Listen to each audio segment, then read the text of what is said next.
Good morning. कैसे हो भाई? होमवर्क हो रहा है? अच्छा, आज जो वीडियो मैं भेजने जा रहा हूँ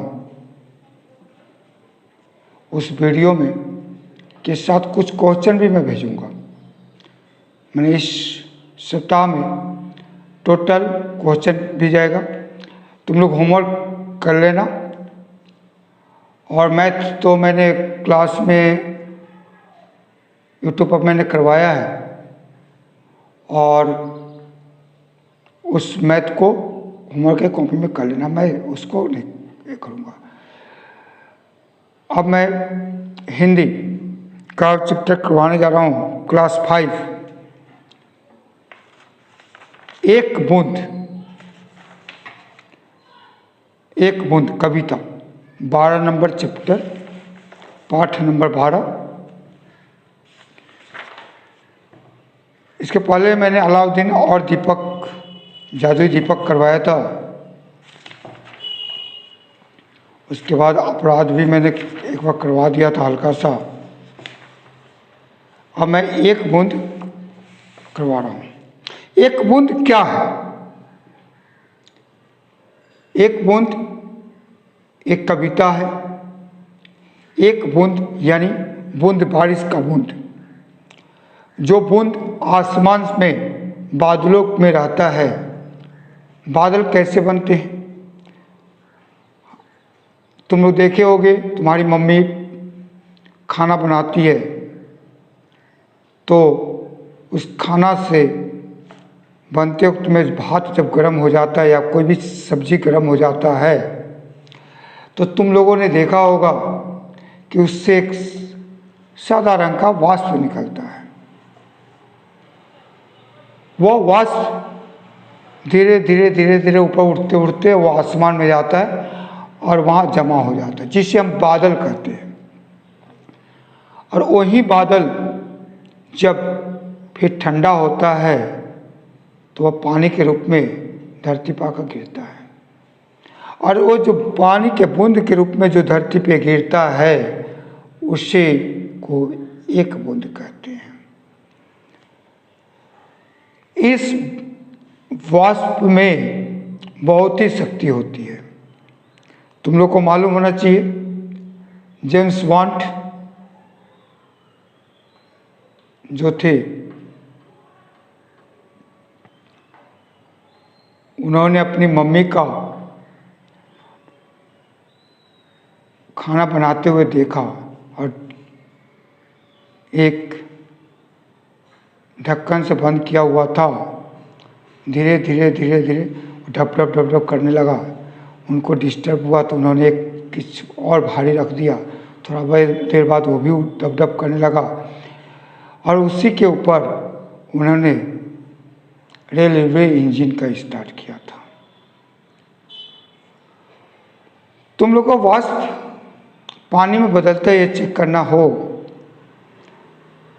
तो किसी ठंडा चीज़ को जब वाष्प जहाँ से निकल रहा है वहाँ रखो तो उस पर देखो कि बूंदा बूंदा पानी जैसा लग गया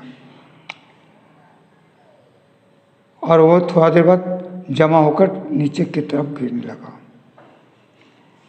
वही एक बूंद है। यहाँ एक बूंद जो आसमान से एक बादल से निकलता है वह यह नहीं जानता वह कहाँ गिरेगा। वह रेगिस्तान में गिरेगा, आग में गिरेगा या पानी में गिरेगा, यह वह नहीं जानता, लेकिन वो वहाँ से निकलता है। ठीक वैसे ही आज हम तुम लोग के विषय में कह सकते हैं, तुम लोग जो एक ग्रुप बैठे हुए हो ये सब एक बादलों का समूह है। एक यह सब बादलों का समूह है। इसमें से निकलकर कौन क्या बनेगा इससे बोलना असंभव है।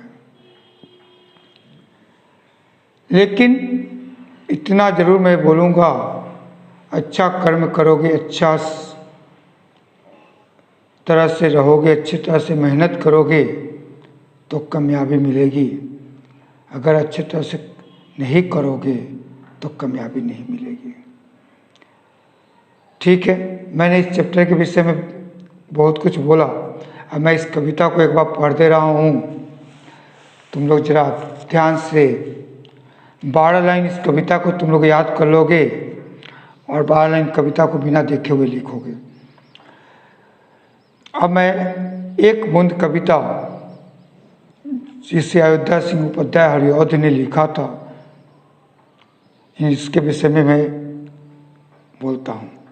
ज्यों निकलकर बादलों की गोद से थी अभी एक बूंद कुछ आगे बढ़ी, सोचने फिर यहीं जी में लगी, आह क्यों घर छोड़कर मैं यूं कढ़ी। ज्यों निकलकर बादलों की गोद से, यानी बादलों की गोद में बैठे हुए एक बूंद पानी ज्यों निकलकर आगे बढ़ी, सोचने लगी है, आह क्यों मैं घर छोड़कर बाहर क्यों निकली। देव मेरे भाग्य में है क्या बदा, हे भगवान मेरे भाग्य में क्या लिखा हुआ है। मैं बचूंगी या मिलूंगी धूल में, मैं बच पाऊंगी या धूल में मिल जाऊंगी, या जलूंगी फिर अंगारे पर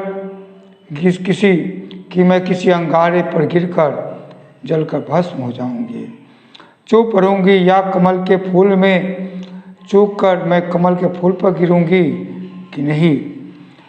बह गई उस काल एक ऐसी हवा, उसी समय एक ऐसी हवा चली जो बादल से निकला हुआ पानी बूंद को लेकर चल दी समुद्र की ओर।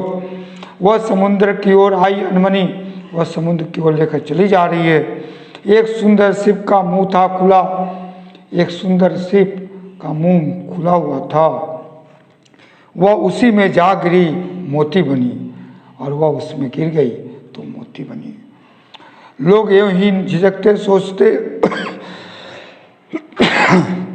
सोचते जबकि उनको छोड़ना पड़ता है घर, किंतु घर का छोड़ना अक्सर उन्हें बूंद जो कुछ और देता ही कर। बहुत से लोग सोचते हैं कि मैं जब यहाँ से निकलूँगी तो न जाने कैसे होंगी। इन्हें घर से छोड़ने वाला प्रत्येक बच्चा यह सोचता है कि मैं आगे बढ़ रहा हूँ, किसी दूसरी जगह काम करने जा रहा हूँ या पढ़ने जा रहा हूँ, मैं अच्छा बनूंगा या बनूंगी, ये नहीं जानता। अब जैसे भी बनूं, बनना तो पड़ेगा। घर में बैठे रहने से कुछ नहीं होगा, कुछ नहीं होगा। बच्चों, हमें परिश्रम करके आगे बढ़ना है तो कुछ मोह माया को त्याग करना पड़ेगा। और कहा जाता है कि स्वाति नक्षत्र का बारिश की बूंद जब निकलती है तो उससे पपिया एक पंछी होता है जो उड़ते उड़ते ही पी पाता है। ये पपिया जो है साल में एक बार ही पानी पीता है, वह भी स्वाति नक्षत्र का। उसी नक्षत्र का पानी जब कि एक बूंद मोती में गिरती है तो वह सिप में गिरती है तो वह मोती बनती है। केले के करफल में गिरती है तो कपूर बनती है, और सांप के मुंह में गिरती है तो वह विष बनती है। यानी कहा गया है, इस कहने का मतलब है ये, स्वाति नक्षत्र तो एक परंतु उसके पानी के गुण अनेक। यानी हम बालक एक ही माँ बाप के कोख से जन्म जरूर लेते हैं, लेकिन कोई बहुत अच्छा बन जाता है, कोई बुरा बन जाता है। जैसी संगति रखिए तैसी विचार होए, यानी जैसी संगति रहेगा वैसा ही विचार होगा। यानी संगति का प्रभाव हमारे चरित्र के ऊपर पड़ता है और हमारे उन्नति की तरफ पड़ता है। इसीलिए बच्चों इसे कर लेना। अब मैं इस चैप्टर को क्वेश्चन यहीं पर बोल दे रहा हूँ, इसे तुम लोग होमवर्क आएगा तो कर लेना। बूंद कहाँ से निकली थी? बूंद बादलों से निकली थी। बूंद क्या सोचने लगी? बूंद यह सोचने लगी कि मैं तो घर से निकली हूँ, न जाने कहाँ जाकर गिरूंगी, अंगारे पर या धूल में या पानी में या कमल पर। बूंद कैसे मोती बनी? मोती बूंद जो मोती बनती है वह एक सीप का मुंह में यदि वो गिर जाए तो वो मोती बन जाती है। सही उत्तर गलत पर टिक लगाइए। क्यों घर छोड़कर मैं यो कढ़ी? इस पंक्ति में कढ़ी शब्द का अर्थ माने निकल चली या भाग चली। ठीक है, निकल चली होगा। उसके बाद किसका मुंह खुला हुआ था? शिव का। अब इसका क्वेश्चन आंसर तुम लोग कर लोगे। 4 तो क्वेश्चन है। बूंद देव से क्या कह रही थी अपने भाग के बारे में, यानी इसका क्वेश्चन करना है। मौखिक करोगे, लिखित करोगे, खाली स्थान करोगे। ठीक है, और इस 4 नंबर में प्रश्न उत्तर जो है उसे करोगे और विलोम से जरूर कर लेना। ठीक है, अब अगला क्लास में मैं डॉक्टर भीमराव अंबेडकर जी से मिलवाऊंगा तुम लोग को। ठीक है, ओके। अब आप लोग होमवर्क को करके रखोगे। ठीक है, बाय।